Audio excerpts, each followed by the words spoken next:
Imagine spending your entire life grinding to build a roof over your family's head, only to be treated like absolute garbage in return, standing on the edge of a terminal cancer diagnosis completely alone because nobody will even pick up your calls, when a sudden, catastrophic cosmic anomaly crashes from the sky, instantly rewriting your DNA and changing your tragic fate forever. So without further ado, let's dive right into it. Meet Ichiro, an elderly man who has spent his entire life grinding away for his ungrateful family, yet despite sacrificing everything, even building them a roof over their heads, he gets absolutely zero respect. His wife and children constantly look down on him, blaming his apparent mediocrity for their average lifestyle, and with every passing day, the constant neglect chips away at his soul, turning him into a timid shadow of a man.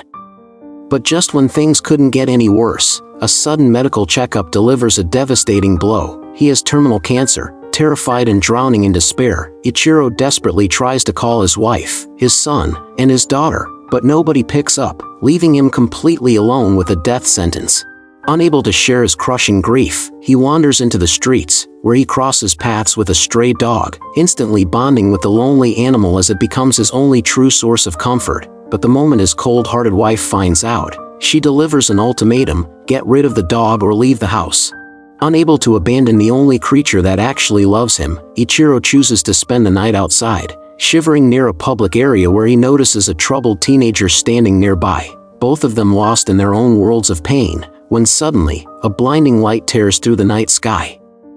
Looking up in absolute shock, they witness a massive, otherworldly spacecraft hurtling toward Earth. And before they can even scream, the alien vessel violently crashes directly on top of them, completely vaporizing Ichiro and the boy. Inside a void of chaotic consciousness, Ichiro's mind floods with rapid flashbacks as his entire biological makeup is radically reconstructed, and a moment later, he abruptly snaps awake, gasping for air as he realizes the park is perfectly intact, the crash site completely gone, as if the terrifying event never happened.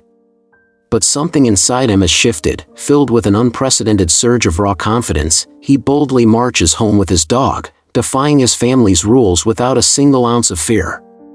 Suddenly, an intense, burning heat consumes his body, forcing him to chug an impossible amount of water that would kill an ordinary human, yet the scorching fever won't break, and when he retreats to his room to strip off his clothes, thick smoke begins billowing from his bare skin.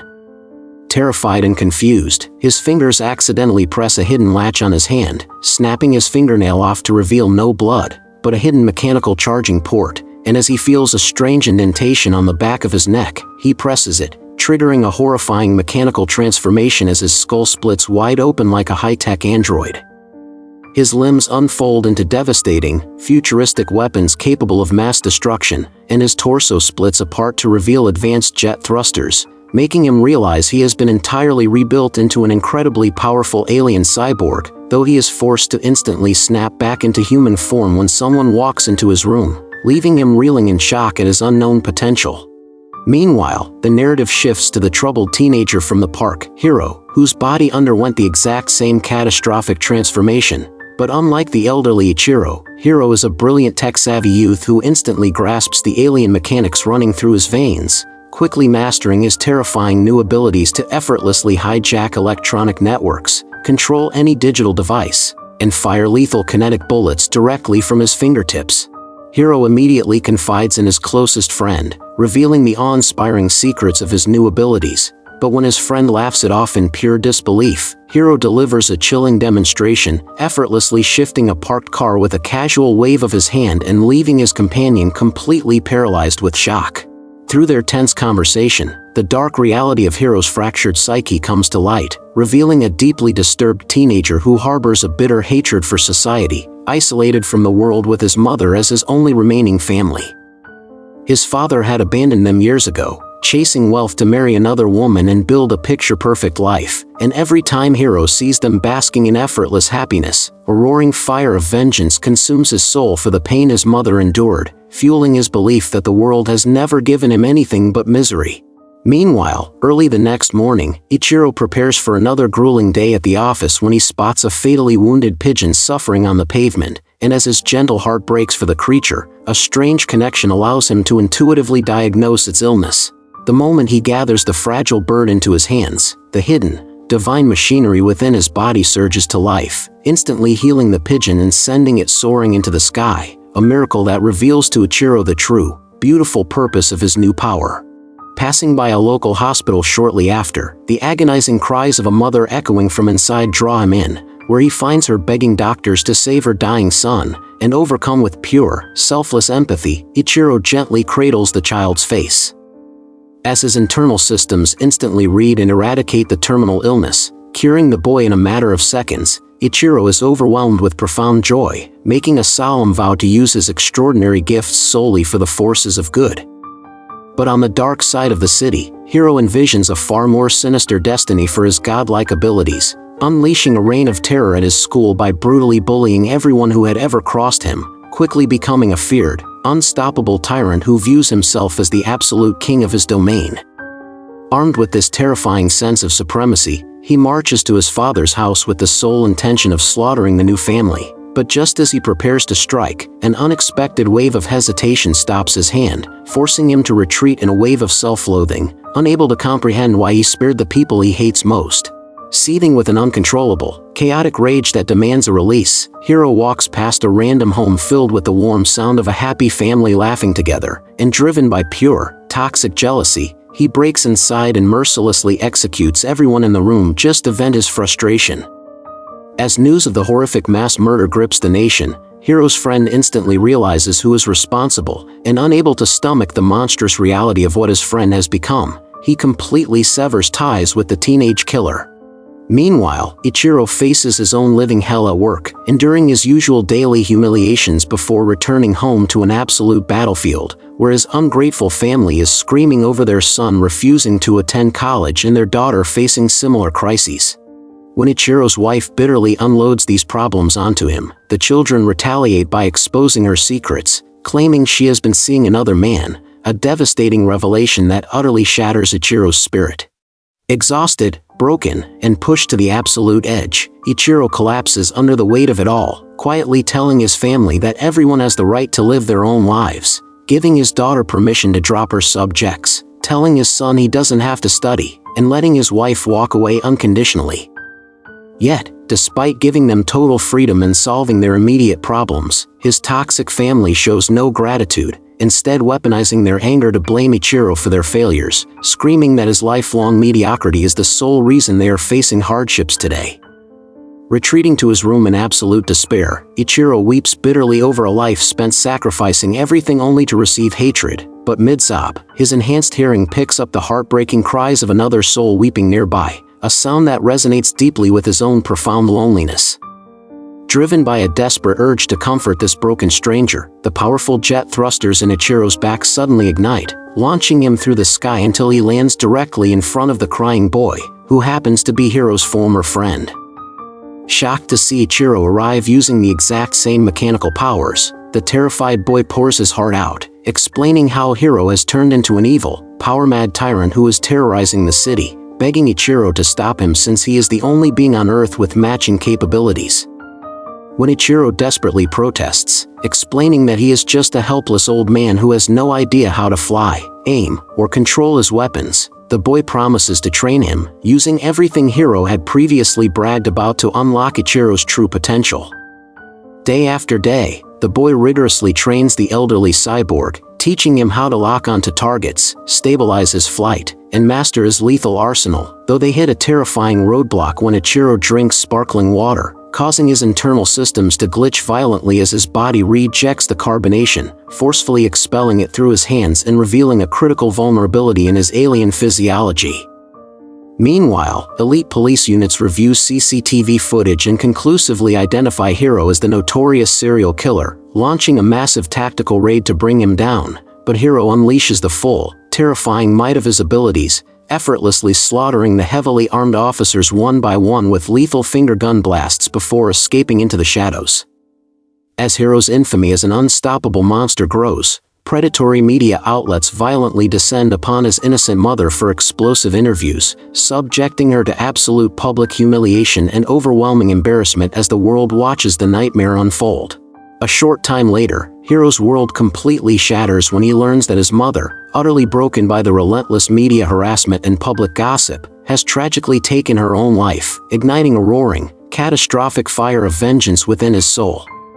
Consumed by blind fury, the young cyborg hunts down the online trolls who drove his mother to suicide, brutally hacking into their digital screens and using his alien connection to fire lethal kinetic energy blasts directly through their phones and computers. As news of these impossible digital executions spreads, a wave of absolute terror paralyzes the nation, and while a desperate Ichiro frantically warns his ungrateful family to stay away from every TV, mobile, and laptop in the house, they predictably mock his warnings, completely oblivious to the danger. Meanwhile, Hiro's dark descent reaches its peak as he plans a global digital massacre to wipe out humanity. But just as he prepares to unleash chaos, his only remaining friend arrives in tears, begging him to stop the madness, telling him that she understands his pain but pleading with him not to slaughter innocent people.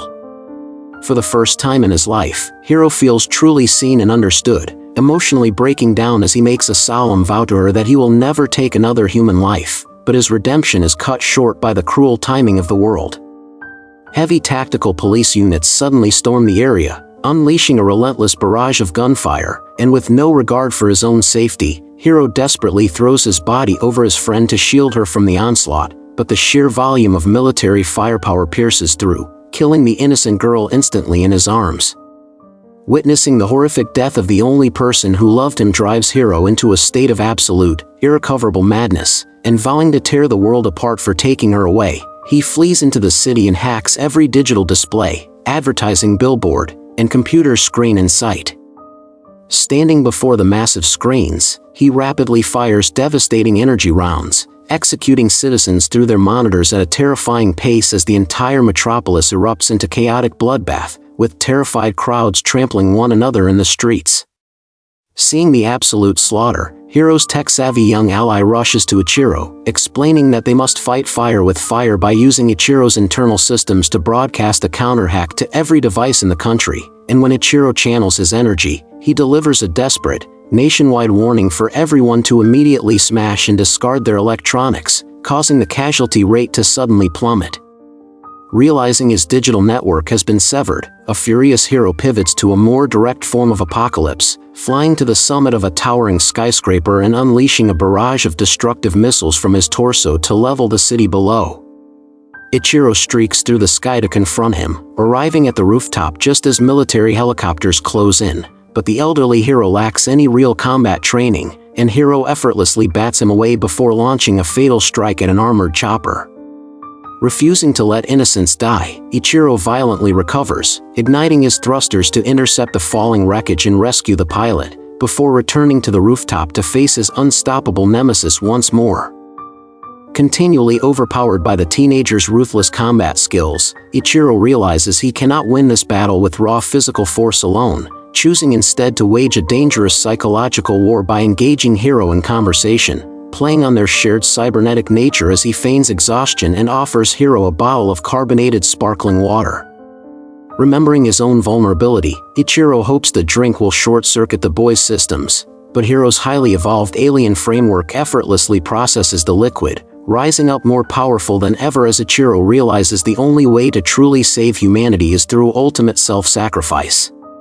Wrapping his mechanical limbs around the teenage monster in a crushing embrace, Ichiro ignites his rockets to maximum capacity, dragging a screaming Hiro high above the atmosphere and into the cold void of deep space, where the combination of intense cosmic pressure and the trapped carbonation finally triggers a catastrophic failure, causing Hiro's cybernetic body to detonate in a massive, blinding explosion.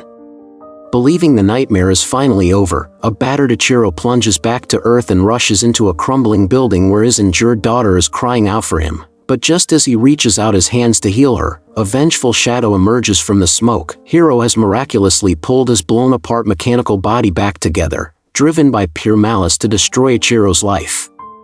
Enraged by the sight of Ichiro's fatherly love, Hiro brutally tears the old man away, grabbing the helpless girl by the throat and dragging her toward the ledge of the skyscraper to execute her right before her father's eyes. In that precise moment, witnessing his child on the brink of death activates an dormant, unprecedented surge of raw emotion and limitless power within Ichiro's alien core, and moving with blinding speed, he violently wrests his daughter from the tyrant's grasp, places her in a safe zone, and tackles Hiro straight off the edge of the building. As they freefall through the sky, Ichiro unleashes a furious, unstoppable torrent of heavy cybernetic blows, completely shattering Hiro's alien machinery and permanently tearing his mechanical frame to pieces until the monster is truly dead. Returning to the ruins, Ichiro uses his divine energy to completely heal his daughter, finally bringing peace to a scarred world. And in the touching aftermath of the crisis, we see a transformed family unit, with his wife and children finally looking at Ichiro with profound respect and love as they live happily together under the protection of their quiet hero. And with that, our story comes to an end, so if you enjoyed this ride, make sure to smash that subscribe button, leave a like, and drop your thoughts down in the comments below, because I'd love to know what you think.